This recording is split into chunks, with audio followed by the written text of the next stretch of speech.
Line L lies in the xy plane and does not pass through the origin. In all the coordinate geometry questions, my first suggestion always remains that one should draw the figure. The figure should be drawn as per the scale. So we have x-axis, y-axis, negative x-axis, negative y-axis.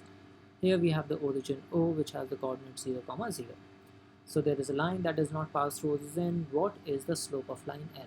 So slope of the line is dependent on the angle that it makes from the positive x-axis into anti-clockwise direction. The formula of the slope is y2 minus y1 over x2 minus x1, where x1 y1 and x2 y2 are any 2 points on that line. So let's quickly look at the first statement.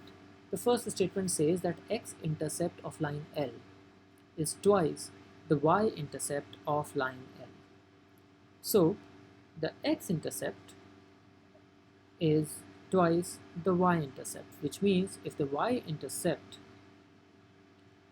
that means if you take the y-intercept, let me also explain that the intercept is the point where the line cuts an axis, which means y-intercept is the y-coordinate of the point where the line cuts y-axis.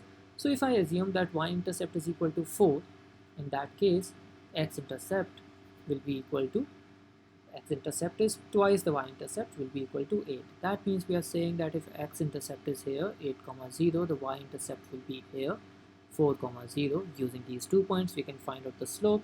That means the slope will be equal to, that is 0, 4.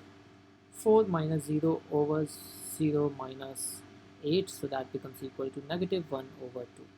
Now, irrespective of where we take these 2 points, the slope will always remain same. For example, if we take the y-intercept 0, a, then the x-intercept will be twice of a, 0, and the slope will always be a minus 0 over 0 minus 2a, that will be minus 1 over 2. So we have a unique value of slope here, which is minus 1 by 2. Therefore, we say that the first statement alone is sufficient to answer the question. That leaves us with only two choices, option A and option D. The second statement here says that the x and y intercept of line L are both positive. It doesn't matter. Even in the first statement's case, if you would have taken the negative x-intercept and y-intercept, the answer would have remained same. For example, if you have chosen the x-intercept as minus 8, 0, then the y-intercept would have become 0, minus 4, and the slope would still remain negative 1 over 2. So it doesn't make any difference whether they are both positive or both negative. That only confirms the sign of the slope, right? If both are positive, then the slope is negative. If both are negative, then the slope is negative. But we don't know the absolute values of x and y intercept or any 2 point on the line. Therefore, we say that the second statement alone is not sufficient to give us the unique value of the slope. Hence, not sufficient. And the final answer to the question becomes option A. Thank you so much.